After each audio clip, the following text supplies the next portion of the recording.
Hello बच्चों, let's read this question. The question says in an arranged series of four n terms, which term is median? तो हम देख लेते हैं की कॉन्सेप्ट तो की कॉन्सेप्ट में हम देख लेंगे कि मीडियन निकालते कैसे हैं। मीडियन निकालने के दो स्टेप है। पहला स्टेप होता है कि असेंडिंग ऑर्डर्स में डेटा को अरेंज करना।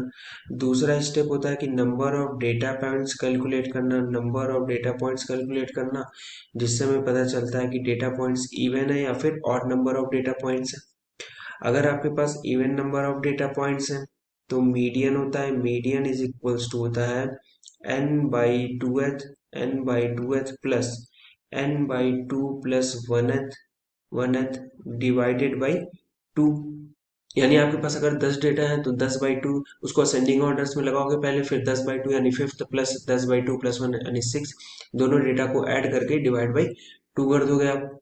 फिर अगर आपके पास ऑड नंबर ऑफ डेटा हो, ऑड, तो मीडियन क्या होगा? मीडियन हो जाएगा, median is equals to n+1/2th number का डेटा। यानी आपके अगर आपके पास 7 डेटा हो तो असेंडिंग ऑर्डर्स में लगाओगे, फिर उसमें 7+1/2 यानी फोर्थ नंबर के डेटा पॉइंट को आप मीडियन बोल दोगे।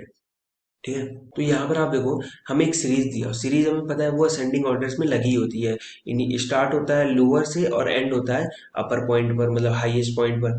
ठीक है, तो 4n टर्म्स है उसमें, तो हमें पता है कि 4n जो है वो इवन नंबर है, तो 4n टर्म्स है यानी नंबर ऑफ डेटा पॉइंट्स क्या है, वो इवन है। Even number of data points है, तो मीडियन का फॉर्मूला लगा लेते हैं।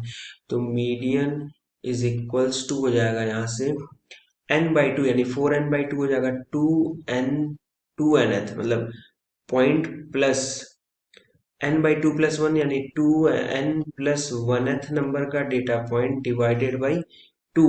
तो यहां से हम बोल सकते हैं मीडियन इज इक्वल्स टू, देखो, 2nth प्लस 2n+1th यानी 4n+1/2th नंबर का डेटा पॉइंट, यानी कौन सा टर्म होगा? 4n+1/2th term. So the final answer is 4n+1/2th term. Hope you understood it well. Best of luck. Thank you.